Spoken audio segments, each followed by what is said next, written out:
active listening for some just simply means being quiet and saying, yeah, yeah. That's what we call minimal encouragers. And that's part of it. But really effective listening boils down to two general components.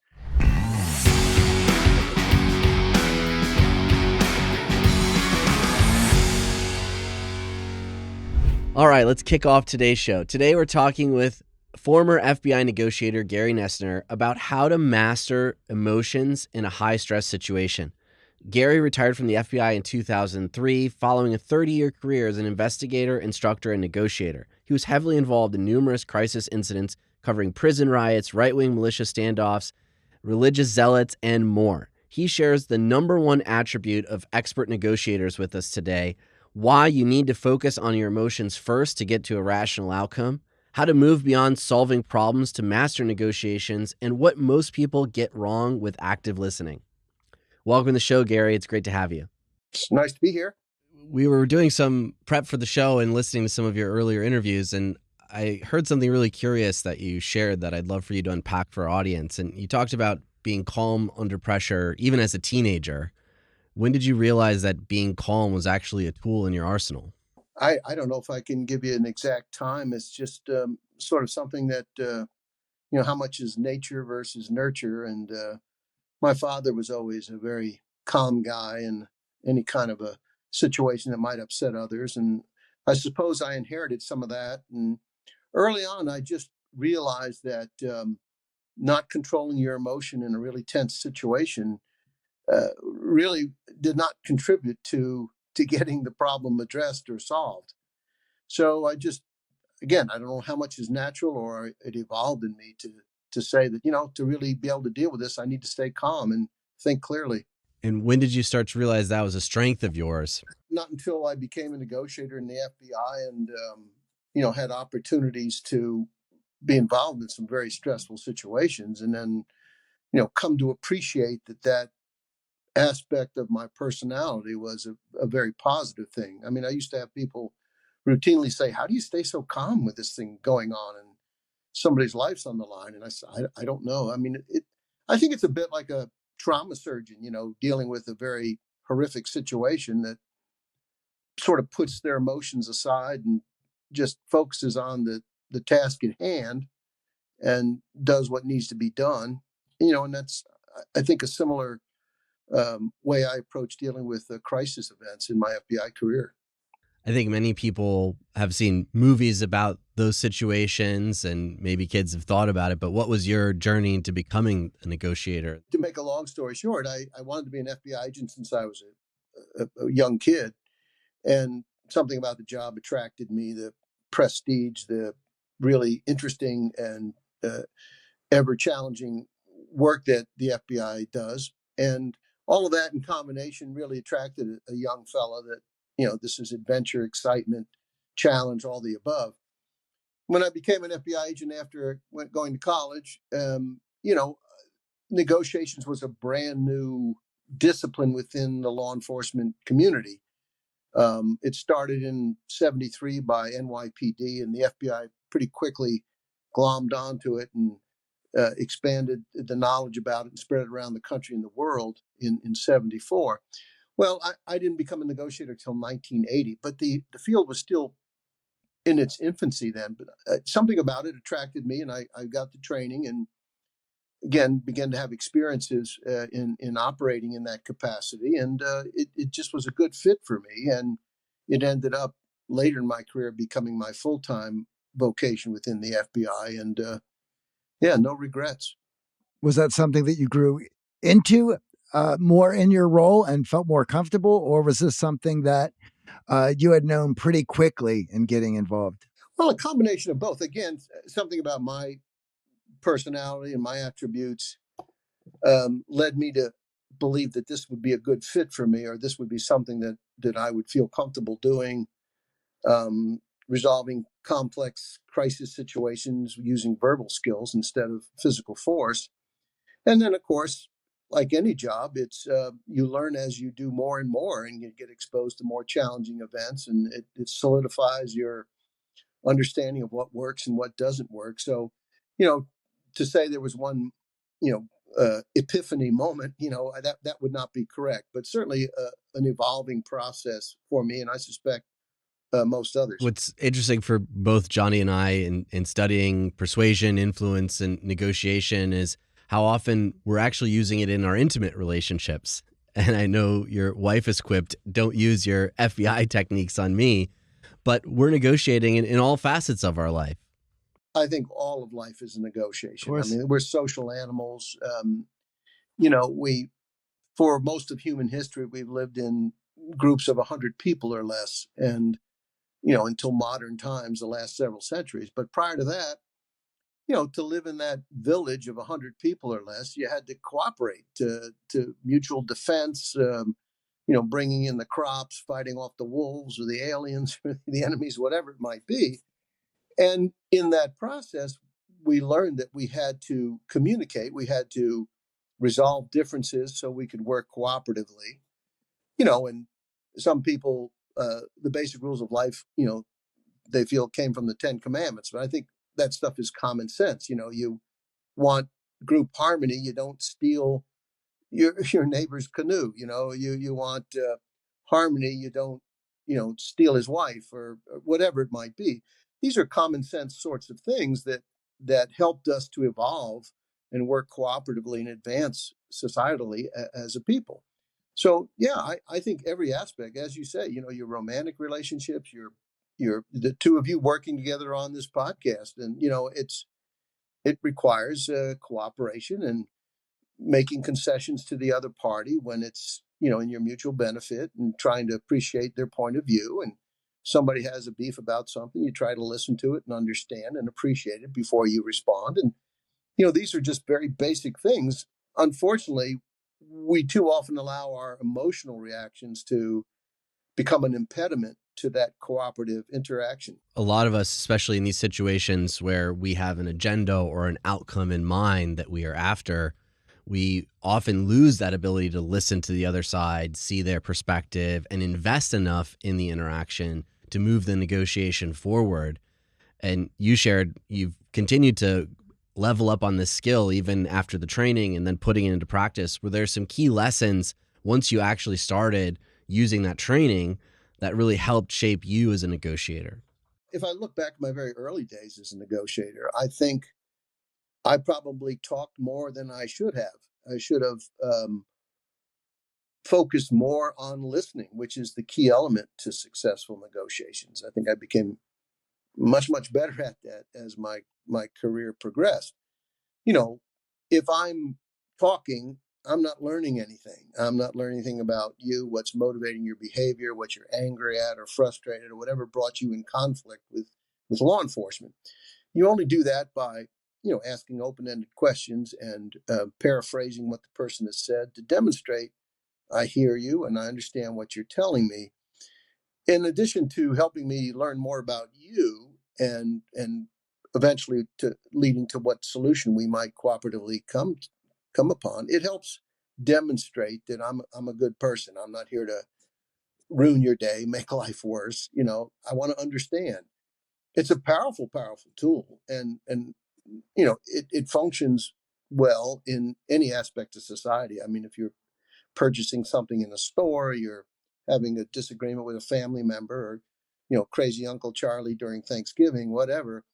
It is quite notable. I think you were touching on this before. In today's political environment, I've never seen it so bad, because we are very polarized, and that's unfortunate, because if we don't take the time to listen to the other side, we can't really learn what their point of view is or what their motivation is. Only if we respond in a respectful way will we eventually have an opportunity to share our perspectives and our points of view. So, it's Stephen Covey, the business guru, says, first seek to understand and then to be understood. And, it's a nice way to say something that's been around since the dawn of time. But if you think about it that way, it's really powerful. You have to earn the right to be of influence to somebody else. You have to invest the time and energy in it. And when we do that, it doesn't guarantee success. But if you are successful, it's most likely because you have reacted and responded and acknowledged in that way. You touch on a really key point in that initial lesson around listening.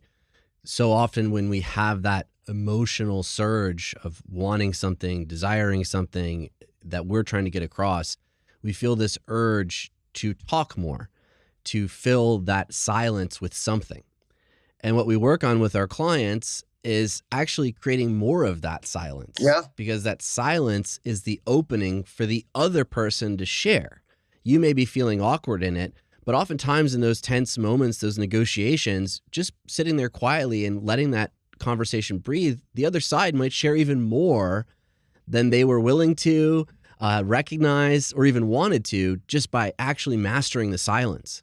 As human beings, as we're doing right now, we get in a pattern of communication. Okay, I said something, now I'm giving you signals that now it's your turn to talk, and then you'll say something, then I say, okay, now it's my turn to talk. And if you're talking and I stay silent, it encourages you to continue to talk and to tell me more. And if you're a negotiator trying to fathom what is motivating this aberrant behavior, this dangerous behavior, I want to learn more about what's driving it, what's behind it, what's the emotion. Another way of looking at it is my very favorite chart. I wish I had a slide to show you, but I can do it this way. It's a child teeter totter. One goes up, one goes down. Seesaw, we used to call them. Well, if your emotions are high, rational thinking behavior is low, and I would argue that you cannot you cannot say that's not an absolute. So what we try to do in negotiations, we first lower the emotional level and look what comes up. As the emotional content it drops, our ability to think and behave more rationally increases. The other way of looking at it is people become very demonstrative and loud and angry when they don't think they're being heard, listened to, or respected. And when, in fact, you do those things, it really reduces their need to continue to act out. They're not saying, nobody's listening to me. You say, yeah, yes, I am. And let me demonstrate that by paraphrasing what you just said. You've got this job that's very important to you, and all of a sudden you came into work today and your boss fired you, and you were just devastated by that. And you just don't know how you're going to tell your wife and kids that you've lost your job. And if I get all that right, uh, I, I haven't just said I that I understand you. I've demonstrated. I've shown you. So it's very powerful. A lot of us have fear around paraphrasing and saying the wrong thing. But it's actually really powerful, even if you are wrong, to allow the other person to reset and correct what you said in that paraphrasing, to really make sure you have their perspective in mind as you're negotiating. Yeah. Because so often we're bringing our own preconceptions, our own ideas of what the other person might be thinking or feeling, and paraphrasing allows them to correct the record. It actually improves your ability to negotiate.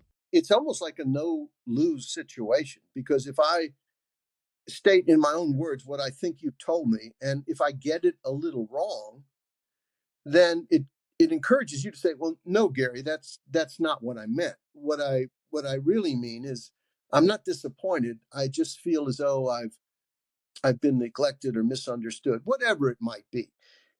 But what have I done? I've learned more specifically, more accurately, what it is that's bothering you, the issue that you're dealing with, whatever it might be. It's a win-win. You can't really lose. I mean, so I think it's good to say, I think I hear that, this is creating problems for you the following way. No, it's not. But here's how it is affecting my life. Win-win. You know. So those are good habits to get into. If you give people the opportunity, most of the time they will tell you what's bothering them, what issues they have, what concerns, particularly if they feel you're receptive to hearing it and trying to understand it. In those moments where you get it wrong, it may be it's not really that important to them, so they won't correct you. But in that correction, they're really sharing with you what they value, what they care about, what is important to them. And that correction is so helpful. You want to have an accurate sense of it. Now, there's a lot of nuance, particularly in my former life in the crisis area. You don't want to take wild guesses about why someone is doing something. You really want to try to really pin it down as specifically as you can, what exactly happened, and how is it affecting you, and what is the outcome you're looking for. These are all important things, and if you take your time and invest it, what this all boils down to, people want to work with and engage with people they like and respect. So if you come across as interested, likable, genuine, authentic, that's the magic sauce. That's the secret sauce that gets you, in almost all instances, to the place you want to be. Now, no techniques or approaches, or no matter how sincerely practiced, no matter how heartfelt, will guarantee a certain outcome. And people that tell you that, I think, are being a little disingenuous. But I think, if you practice these approaches, you will be a successful human being, because to be a successful human being, you have to have positive social engagements on all levels. And there's not a darn thing wrong with any of that. I mean, you come across as being a good person that people like to hang around with, talk to, spend time. And I mean, what's the value of that? I mean, I think it's enormous. What would you say in the years that you were doing this, the percentage of incidences where the primary suspect just wanted to be heard, and the crisis was due to wanting to get that attention? Of course, we see tons of crises now, and there's manifesto this and things posted online. People have more avenues for that than they used to have. But still, they need the eyes and the ears to be able to hear that. And I would imagine that there would be a large percentage where people who just wanted to be, who never had an opportunity to be heard. Well, let me answer it this way. When I first became a negotiator, what we practiced was bargaining skills. That's what NYPD developed, and the FBI copied and advanced, with the assumption that everybody is a hostage taker with a set of demands. You're holding hostages in the bank, and you want a getaway car and $1 million. All right, and you're also hungry. Okay, well, if you want a hamburger sent in, you're going to have to let one of the hostages go. I mean, it was a basic approach. It was valuable in that it slowed things down. Instead of just going in with guns blazing to get the bad guys, now we were talking, and gave us the opportunity to create a relationship. But when I became a full-time negotiator in '90, we quickly came to the conclusion that 90% of the situations were not bargaining situations at all. They were very expressive, emotional situations that go to your point. People frustrated, angry, a sense of loss of relationship, loss of job, loss of self esteem. And people, in their view, were not listening. Nobody understood them. They weren't appreciated. And they're suicidal. They're dangerous. They're going to kill people they love. Any number of issues, or they're just barricaded and don't want to cooperate with law enforcement. So these are highly charged, sometimes influenced by drug or alcohol. So the typical police come out, or we're coming in to get you, is really not the model here we have to say, hey, Mr. Smith, this is Gary with the police. I want to help you here. I understand there's a lot going on in your life today, and I don't know if I can help, but I sure like to try. It presents to them something different than what they expect from the police. And in essence, it's a manifestation of crisis intervention skills. And that's what we were doing. And those same skills, those same active listening techniques that we teach, also do apply in terrorism or more traditional criminal activities. It's still relationship building. I still think that's the biggest change that we made, that I'm very proud to have been a big part of, was moving the larger field to a crisis intervention model versus a bargaining model as to how to approach situations. You know, if you had gone to a law enforcement negotiation conference in 1989 and said, how many people are familiar with active listening? Zero hands would go up, literally zero hands. Today, every negotiator's hand would go up. It's become the bread and butter of the basics of every negotiator's training. It's these non-threatening, non-judgmental listening skills that allow you to come across as a concerned, genuine, helpful person. And going to an earlier question you posed, you can certainly extrapolate that into life in general. Same thing. What's really interesting in that is this idea of loss and how powerful it is as a motivator to taking action, whether it's good or bad, taking hostages or in your life, putting up a brick wall in a negotiation. I think so often we try to focus the conversation and negotiation around what's gained, what you're getting out of this deal, what we're bargaining with, what you can get on the other side. And we oftentimes lose sight of the fact that as humans, we fear loss far more than we care about what is gained. And if you can't recognize that in these tense situations, you're actually mismanaging the negotiation. Behavior all stems from our feelings and our reaction to life events. And, for many people, we have education, we have experience, we can try to get a handle on challenges that face us in life, and we have supportive families or coworkers, and we have developed through life some coping skills. A lot of the people that we dealt with in law enforcement don't have a supportive family, and they don't have a supportive work environment. They had really challenging childhoods where they weren't taught these skills to solve problems through communication. Their default problem solving is fisticuffs, and that makes it challenging. And a lot of these people aren't particularly articulate. They don't know that that there are ways to talk through their problems and address their issues. And it's not rocket science, but if we as police learn to come across as more authentic and more caring and genuine, we're going to be far more successful. I won't name the city, but there was a fairly medium-sized city in Florida many, many years ago that called me up and said, hey, we're thinking of training our entire police force active listening skills. And I said, I think that's a terrific idea. And they did. And the next year, their SWAT team callouts were reduced by 75%.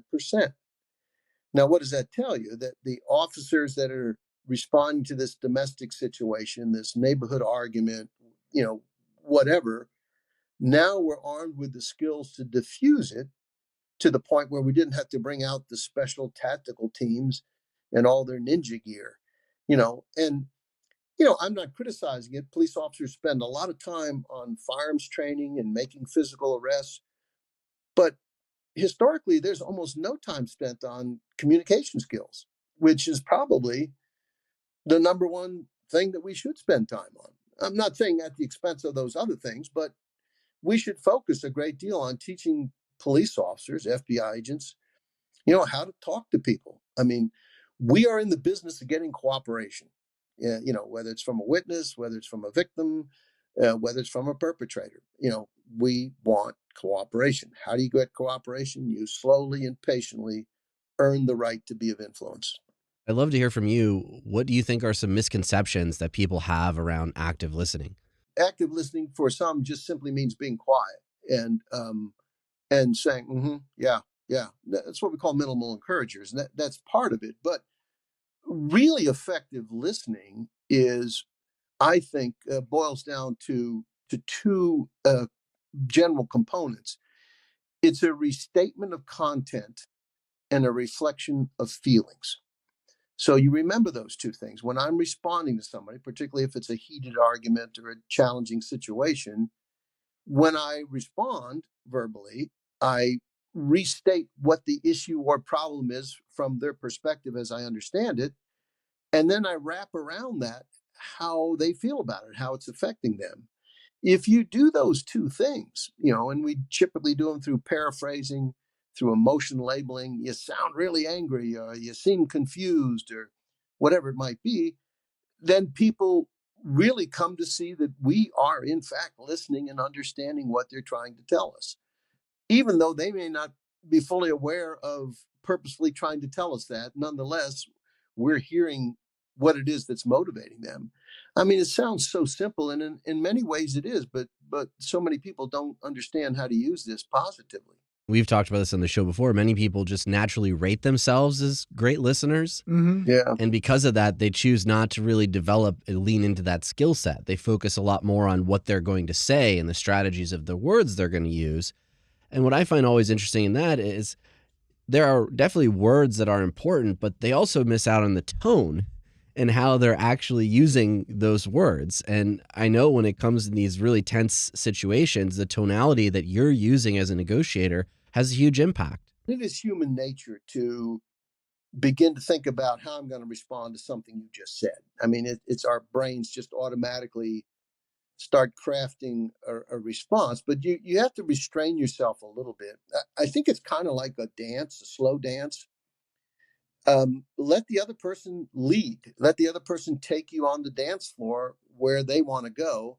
All you have to do is hang on tight, and try to follow their steps. So, if you're talking to somebody that's angry, frustrated, confused, depressed, whatever it might be, give them the opportunity to help you understand what the issues and concerns are. And you do that by following along and responding accordingly. And staying in their frame of reference is another way of putting it. And it's, yeah, it's hard to do sometimes. And you have to train yourself. I mean, my wife would tell you, she said, I can't believe you travel the whole world and tell people how to listen. You haven't paid attention to me in years.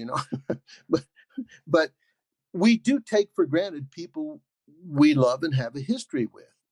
That is also human nature. We just take that for granted. So sometimes it's easier to deal with a person in crisis that you've never met before and totally focus on their issues and concerns because it might have life and death implications. And sometimes you just kind of shove off the anger that your spouse or your significant other is manifesting because you failed to take out the garbage or clean the barbecue grill or whatever hell it was that you've been asked to do. That's fine. We can't be too hard on ourselves. Nobody's a perfect listener all the time and is going to function at a perfect level. We're human beings. We all make mistakes. We all learn. We hopefully, as we get older, we make fewer of the same mistakes, but then there's always new ones that we seem to grab onto. But clearly, if you're in a situation, work, personal, otherwise, where you can tell there's a problem and an issue, you're going to be best served by really focusing uh, all your attention on that other person and acknowledging what it is they're going through. And you'll find that that's probably the most reliable pathway to success. The last thing we want to do is cause our significant other to cause crises to get our best communication. It's true, but we again, familiarity breeds contempt is too strong of a way of saying it, but you get the concept. I mean, sometimes, Yeah. again, it is human nature to when you're dating that person that is now your significant other. I mean, you groomed and you put your best clothes on and you put on your best behavior and you held the door open, held the chair back, and all that. And after you've been married for a while, I say, "Yeah, get on your side of the car." I mean, we just do that as humans. I'm not saying everyone does, but it is the typical pattern. In those moments where the stakes are high, we've seen it in our clients and our programs, focus so much on the words that are used and don't often think about our tonality, our inflection, and the emotion that we're conveying behind those words. How did you approach your vocal tonality training as a negotiator? Before I answer that directly, just a little anecdote that might help understand how I approach all this. All the people that I dealt with or we dealt with as a team, once they surrendered, and that was usually the result, we were in the habit of asking them, what was it that we said that made you cooperate, come out peacefully? Because we want to know, we want to validate and replicate what we did right. And surprisingly, the answer was pretty much always the same. I don't remember what you said, but I like the way you said it. And you think about, boy, you think about the, the the importance of that.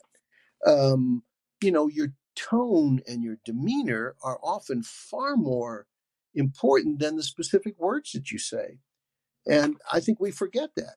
And I think it goes back to an earlier comment you made. We are sometimes too focused on, the specific thing we're going to say that's going to get somebody to do what we want. When, a lot of times we just have to be there for somebody, be present, be understanding. We don't have to come up with a solution for every problem in the world. sometimes the problems are only solvable by that person, but we can help them work through it. For them to say, I liked the way you said it, isn't about what they heard. It's about how what you said made them feel. I think it is how we projected ourselves as being caring, decent people, not there to create problems for them, not over promising what we can do, but just, it's like we found as negotiators. If a bad guy says, do you promise nothing will happen to me if I surrender? Well, it'd be easy to lie and say, sure, nothing will happen. Come on out, surrender, no problem. And you might get away with that from time to time, but we've learned that that can come back and bite you pretty quickly. What you say is, listen, I'm not sure what's going to happen. There was some problems today, and I'm not a judge, I'm not a jury, but I'd certainly be able to tell the judge that you were cooperative and you told me you didn't want to hurt anybody and you came out peacefully. I know I can do that for you. Other than that, I don't know what's going to happen. Because if it's someone that's dealt in the system before and you lie to them, they're going to pick up on that in a heartbeat. It's going to come across as insincere and disingenuous, and you don't want to do that. So I don't know if that answered the question, but I really think it's it's not the tone entirely, but almost. I mean, you're not going to sing nursery rhymes in a pleasant voice and get what you want, but I think we place too little emphasis on how we say something. Speaking of spouses and families, I have 3 adult kids, and I'm a grandfather, and many times over. And when my middle daughter was a teenager, her and my wife would tangle quite a bit and have a lot of disagreements. And I would say to my wife quite often, I heard what you said. I agreed with every single thing you said, but I don't think you said it very well. And that maybe speaks to the same issue, that how you say something has a lot of power. There's some people that think something like 70, 75, 80% of what we communicate is how we say it versus what we say. Well, I know my wife will be the first to admit when I'm stressed and distracted that my tonality goes out the window. Yeah. And oftentimes I can say things in a demeanor that's very curt and hurtful to the other side simply because I'm distracted, I'm not invested in the interaction, I'm stressed and worried about something else, not realizing how that emotion that I'm feeling internally carries through the way that I'm saying what I'm saying to my wife. And I think oftentimes in these heightened emotional states, we don't think enough about the emotion we're conveying. And obviously a negotiation, a hostage situation, there's a lot of emotion charged both ways. You want the hostages out safe. The perpetrator wants whatever their demands are, and they have their emotions running high as well. Another thing that happens in normal life, we have a tendency to sometimes not pay attention, with our spouse or whatever. They're telling us something and there's a lot of stuff they want to share. You've been away on a trip and all of a sudden you get the dump of all the things going on and all the things you need to do. And sometimes that's an overload and you kind of turn that off. And then your spouse will say, oh, you're not listening. You're not paying attention. And they're right. It's a little easier in a crisis when somebody's life is on the line or they're holding someone and threatening them. It's not so challenging to be able to say, I have to devote 100% of my energy right here, right now, and draw away from any extraneous factors that are taking my attention. So, but those are all elements that come out. I just think sometimes as humans, quite often we're a little too hard on ourselves. There's days where I'm just a brilliant communicator, and another days where I'm a dismal failure, even at my ripe old age and all the things I've done. We're human. We're flawed. We do the best we can, and hopefully, when things are important and the communication at hand is vitally important or critical, that we rise to the occasion and handle it the right way. This emotional seesaw that you talked about earlier, so many of us find ourselves just driven completely by our emotions, and maybe we weren't as blessed as you with a calm demeanor. I'm curious, to those in our audience who are finding themselves in a heightened emotional state in these situations of tense negotiations, what they can do to manage their emotions more effectively. It takes a lot of self-control and discipline. That's a great question. I mean, I think, you got to take some deep breaths and think about, will my snide remark, my witty response, my bringing up of uh, old issues, is that really going to help us get where we want? We used to have a great saying in the negotiation business is we used to say, don't get even, get your way. And I think it's a smart way to approach things that, you know, we don't have to, make a list of check who did this and who did that and who's right and who's wrong. I mean, you can be like the Arabs and the Israelis, and go back centuries. Who started what first, and who's the bad guy, who's the good guy? You know, After a while, none of that really makes any difference, or it doesn't help the situation. It's how can we work together now to to make this happen the way that's to our mutual benefit. And again, doing all these things right again doesn't guarantee you success because, as you said a few minutes ago, there are people who get so emotionally worked up that you're really not going to be able to deal with them. I mean, I look back at January 6th and some of the videos of the crazy people, trying to storm the Capitol and hitting cops with flags and stuff. I don't think that would have been a time for Gary Noesner to step forward and say, "Hey, let's talk about what's bothering you today."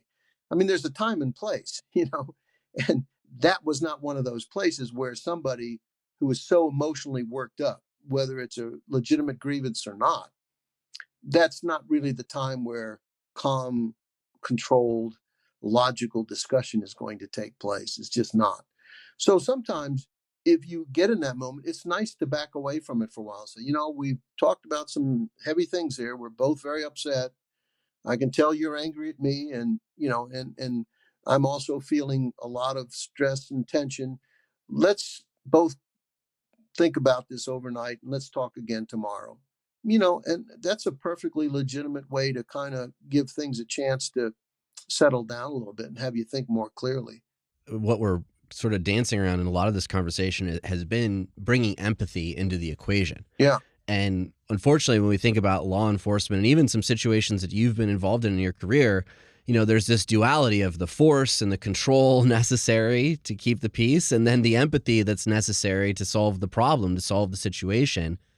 How did you balance that in your career, and how can we strengthen our empathy? Because it feels like it's lacking in so many of these areas currently. The problem law enforcement faces is we're paramilitary organizations. We have a badge, a gun, we have authority, we have a clear mission. And when people don't do what we tell them to do, as human beings, we become frustrated and angry.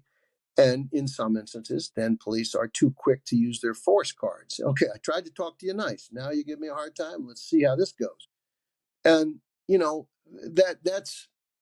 that's the mark of a response that's not very thoughtful or patient.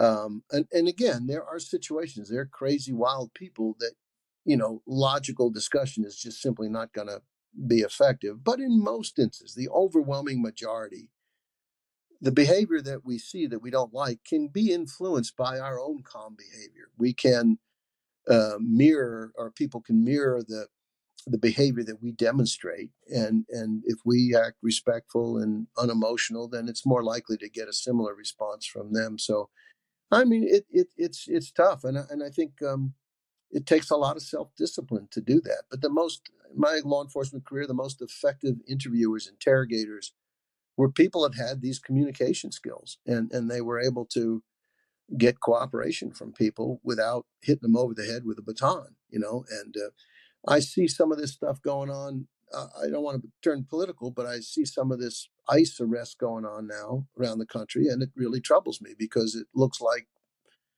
there's a specific desire to be very tough and present a tough face and use force. And, I think there's a better way in most instances to do that. In a lot of these situations, it feels like a crisis. So our first thought is, I have to solve this. But oftentimes trying to solve things too fast works against the negotiation and getting to a resolution. How do you actually move towards listening and understanding without that proclivity to fix things. And I know I'm smiling because my wife would say my first default is just trying to fix things rather than listening. Well, it's a typical male thing, and my wife would tell you the same thing. And speaking as I did before about law enforcement, cops are taught to identify a problem, solve the problem, and move on to the next problem. But you have to realize in certain of these situations that we're talking about, don't be in too big of a rush. Invest the time and effort in trying to understand, and then earn the right to be of influence. So I mean, it's a challenge, and people really need to make an effort to be better at this. And you know, I learned early on in my FBI career, I was on a fugitive squad, so every day we went out and arrested bad guys. And I worked primarily with two older FBI agents, experienced agents. And in one of them, every time we'd go arrest somebody, we end up rolling around the ground and having a fight, and you know, swings at each other and wrestling someone to the ground and handcuffing them. And I only had a few J.C. Penney suits there, and they were getting torn up. And I said, "This is not good." And then I worked with an older, bigger, tougher agent, but we never had to do that because he knew how to talk to people. He knew how to get them.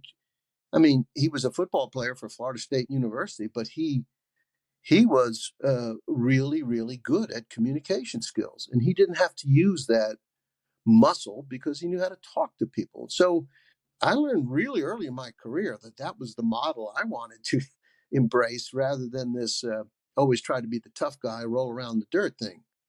I know in my relationships around, you see someone in pain, you see someone struggling, and you think you know the answer to default to, well, just do this or just change this and it'll go away. And oftentimes that's not what they're looking for in that communication moment. They're actually looking for the emotional support. My wife used to say that all the time, and even with all I've been through and all I've done, I've got to be careful that I don't try to solve a problem she brings to me too quickly. It may be clear to me, well, here's the solution as I see it. But if I rush right in, it conveys to her that I'm not really taking the time to find out how this is impacting her or how she feels about it. And again, she'll say, don't, I'm not looking for a solution. I just want you to understand that this happened to me and it upset me, and, you don't say, well, you call him up and you tell him this and you tell him that, that's not what they're looking for from you. One of the concepts that I heard you share that we also are huge fans of is this idea of an emotional bank account. And so often we think we just got to put a big deposit in and that's going to be enough. When in actuality, it's these small incremental positive emotions that we're adding to people's lives that create the compounding effect of great relationships. How did you come up with this concept, and how has it impacted you? Yeah, the emotional bank account is, it's not really my term, and not one that I use, but I do think you have to, if we're talking about a sustaining relationship or a repeat relationship versus a one-time police negotiating with a perpetrator, that's a different occasion. But on most social interactions, I think with time and consistency, we demonstrate to others that we are worthy of their respect. And again, people want to work with people they like and they respect and who they feel respect them. And what I was starting to say is, that you have a friend across the country that calls you up in the middle of the night and says, I got fired from my job and my wife is leaving me. You don't say, oh, it's late here in the East Coast and that's too bad. Let's talk later in the week. No, you're going to get a cup of coffee and get up and sit on the phone and talk with your friend for as long as it takes because you care. You've got that relationship. And I think that's the kind of interaction we're all looking for in somebody else, somebody that's, and the secret sauce, the secret ingredient for negotiation. I have a presentation that talks about 12 attributes that really make good negotiators. Number one, overwhelming, is likability. It's plain old, all American, all world likability, just being a likable person. It's hard to overstate the value of that and how much, you know, if others might say when you're not around, I really like that guy. He's really nice. He's very attentive, very appreciative, very considerate, very honest.